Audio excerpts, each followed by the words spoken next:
नमस्कार, छायाच रेसिपीजमध्ये आज आपण चण्याची डाळ आणि तांदूळ यापासून मस्त टेस्टी असा नाश्ता बनवतोय। तर इथे मी 1 कप चण्याची डाळ घेतली आहे। यामध्ये 1 कप तांदूळ घालायचे। यानंतर डाळ आणि तांदूळ स्वच्छ धुवून घ्यायचे 2 ते 3 वेळा। 2 ते 3 वेळा इथे मी डाळ तांदूळ धुवून घेतलं। यानंतर त्यातलं सगळं पाणी काढून टाकलं। आता यामध्ये पुन्हा पाणी घालायचं आहे आणि हे आता कमीत कमी 4 तासासाठी भिजत ठेवायचं आहे। तुम्हाला जर सकाळी नाश्ता बनवायचा असेल तर रात्रभर भिजत ठेवलं आणि सकाळी यापासून नाश्ता बनवला तरी चालेल। इथे मी आता हे रात्रभर भिजत घालून ठेवते।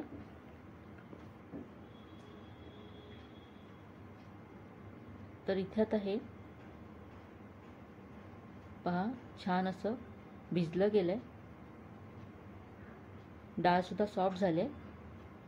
आता याच्यातलं सगळं पाणी काढून टाकायचं आहे आणि डाळ तांदूळ आपण वाटून घेणार आहोत। तर इथे मी मिक्सरच्या भांड्यामध्ये काढून घेते। याच्यातलं सगळं पाणी निथळून मिक्सरच्या भांड्यामध्ये काढून घ्यायचं आहे। इथे मी 2 बॅचेसमध्ये वाटून घेणार आहे। अर्ध मी या मिक्सरच्या भांड्यामध्ये काढून घेतलं। आता यामध्ये थोडंसं आलं घालायचं आहे। अर्धा इंच आलं घातलं। यानंतर 2 हिरव्या मिरच्या घातल्या। आता यामध्ये 1 चमचा मी साखर घातली आहे। अर्धा चमचा मीठ घालायचं आहे किंवा चवीप्रमाणे मीठ घाला। यानंतर 1 चमचा तेल घालायचं आहे। इथे आता मी 1.5 चमचा लिंबाचा रस घातलाय आणि अर्धा कप इथे मी दही घातलंय। तुम्हाला जर दही घालायचं नसेल तर 3 चमचे इथे लिंबाचा रस तुम्ही घालू शकता, पण दह्यामुळे सॉफ्टनेस येतो रेसिपीला। अगदी चिमूटभर इथे हळद घालायची आहे आणि आता हे आपल्याला अगदी बारीक असं वाटून घ्यायचं आहे। वाटताना लागलं तर अगदी कमीत कमी पाणी इथे घालायचं आहे। तर हे पहा असं आपल्याला हवं आहे, यापेक्षा पातळ करायचं नाही आहे।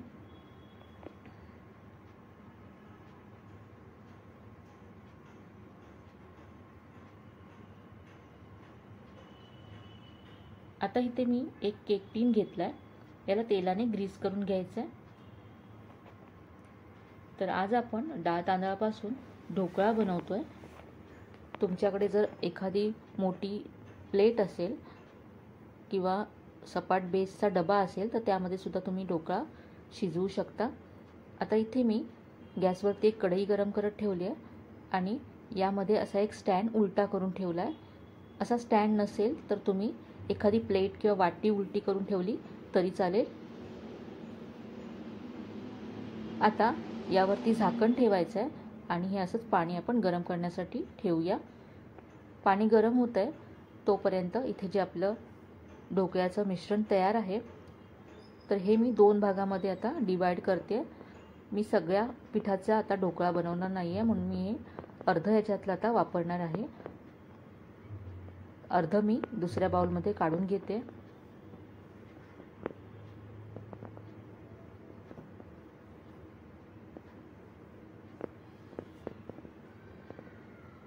आता हे मी अर्ध जे पीठ घेतलंय त्यामध्ये मी पाव चमचा बेकिंग सोडा घालते। तुम्ही जर सगळ्या पिठाचा एकत्र ढोकळा बनवणार असाल तर अर्धा चमचा बेकिंग सोडा घाला। बेकिंग सोडा तुम्हाला जर घालायचा नसेल तर तुम्ही 1 चमचा किनो फ्रूट सॉल्ट सुद्धा घालू शकता। बेकिंग सोडा घातल्यानंतर हे असं मिक्स करून घ्यायचं आहे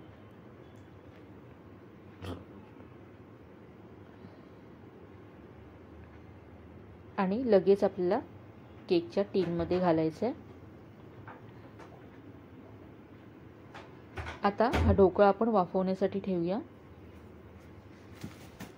हे पाणी सुद्धा गरम झालंय, यामध्ये हा केक टीन ठेवायचा आहे आणि झाकण ठेवून 10 ते 12 मिनिटं हा ढोकळा वाफवून घ्यायचा आहे। गॅसची फ्लेम मीडियम ठेवायची आहे। तर इथे आता साधारण 10 मिनिटं झालेत। आपण ढोकळा शिजलाय का पाहूया। वरून ढोकळा ड्राय झालाय पूर्ण। तर इथे आता सुरी इन्सर्ट करून पाहूया। सुरी अशी क्लीन आली आहे, म्हणजे ढोकळा आतपर्यंत छान शिजलाय। गॅस बंद करायचा आहे आणि ढोकळा आता आपण पूर्ण थंड करून घेऊया। ढोकळा थंड होतोय तोपर्यंत ढोकळ्यावर घालण्यासाठी फोडणी तयार करूया। इथे मी गॅसवरती कढई गरम करत ठेवले। यामध्ये 1 चमचा तेल घालायचं आहे। तेल गरम झालं की अर्धा चमचा मोहरी घातली आहे, थोडीशी कढीपत्त्याची पानं घातली, यानंतर 2 हिरव्या मिरच्या अशा उभ्या चिरून घातल्यात. हिरवी मिरची तेलावरती थोडीशी परतून घ्यायची आहे. यानंतर इथे पाव चमचा हिंग घातला. लगेच यामध्ये अर्धा कप पाणी घालायचं आहे. पाण्याला उकळी काढायची आहे. या पाण्यातच मी पाव चमचा मीठ घातलं आणि अर्धा चमचा साखर घातले. पाणी उकळून घेऊया म्हणजे साखर विरघळेल. तर इथे आता साखर विरघळली आहे. गॅस बंद करायचा आहे आणि गॅस बंद केल्यानंतर यामध्ये अर्धा चमचा लिंबाचा रस घालायचा आहे. म्हणजे आपलं जे ही फोडणी आहे ती मस्त आंबट गोड अशी तयार होईल. फोडणी तयार आहे. ढोकळासुद्धा इथे थंड झाला आहे. तर आता आपण ढोकळा काढून घेऊया. आधी याच्या कडा सोडून घ्यायच्या आहेत. अगदी सहज हा ढोकळा असा निघून येतो. पाहू शकता ढोकळ्याला किती मस्त जाळी आले. हलका फुलका असा ढोकळा तयार झाला आहे. काढल्यानंतर असा हा उलटाच ठेवायचा आहे आणि याच्यावरती फोडणी घालायची आहे. आपण तयार केलेली फोडणी याच्यावरती घालायची.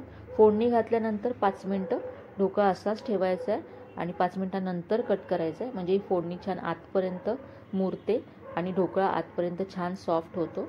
ड्राय होत नाही. खाताना ड्राय लागणार नाही आपल्याला.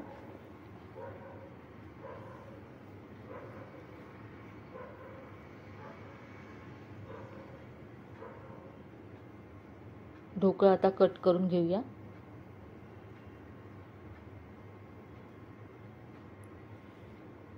तर पाहतानाच तुम्हाला कळत असेल की हा किती सॉफ्ट झाला आहे.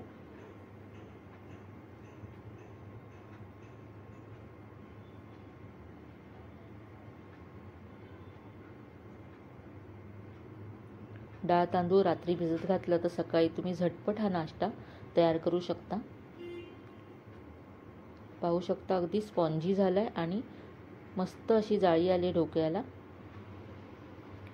ढोकळा तयार आहे. आता ढोकळ्याबरोबर खाण्यासाठी आपण चटणी तयार करूया. तर इथे मी मिक्सरच्या भांड्यामध्ये कोथिंबीर घेतली आहे. कोथिंबीरीच्या अर्ध्या प्रमाणामध्ये इथे मी पुदिना घेतला आहे. हिरव्या मिरच्या घालायच्या जेवढं तिखट हवं त्या प्रमाणात. यानंतर थोडंसं आलं घातलं.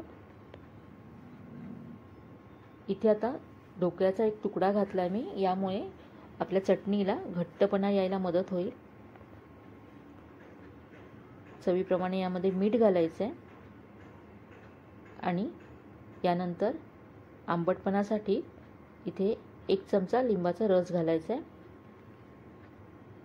आणि आता पाणी घालून ही चटणी वाटून घ्यायची आहे. तर इथे मी चटणी वाटून घेतली आहे. पाहू शकता किती मस्त रंग आला आहे चटणीला. काढून घेऊया. मिक्सरच्या भांड्यामध्ये थोडंसं पाणी घालून ते सुद्धा इथे मी काढून घेतलं आहे. तरी मस्त हिरवीगार अशी आपली चटणी ढोकळ्याबरोबर खाण्यासाठी तयार आहे. इथे ढोकळ्यावरती मी थोडीशी कोथिंबीर घातली आहे आणि थोडंसं ओलं खोबरं घातलं आहे. तर आपला ढोकळा आणि ही आपण जी चटणी बनवली ती त्याबरोबरच इथे मी टोमॅटो केचप सर्व केला आहे. तुम्ही गोड चटणी सर्व करू शकता. तर मस्त असा आपला हलका फुलका जाळीदार ढोकळा तयार आहे. इथे मी तुम्हाला एक तोडून दाखवते. पाहू शकता किती मस्त जाळी आली ढोकळ्याला. अगदी मार्केटसारखा ढोकळा तयार होतो. तर आजची ही रेसिपी तुम्हाला नक्कीच आवडली असेल. रेसिपी कशी वाटली कमेंटमध्ये कळवायला विसरू नका. रेसिपी आवडली असेल तर व्हिडिओला जास्तीत जास्त लाईक करा, शेअर करा. चॅनलला अजून सबस्क्राईब केलं नसेल तर नक्की सबस्क्राईब करा. चला तर पुन्हा भेटूया अशा छान छान आणि नवीन नवीन रेसिपीसह. तोपर्यंत धन्यवाद.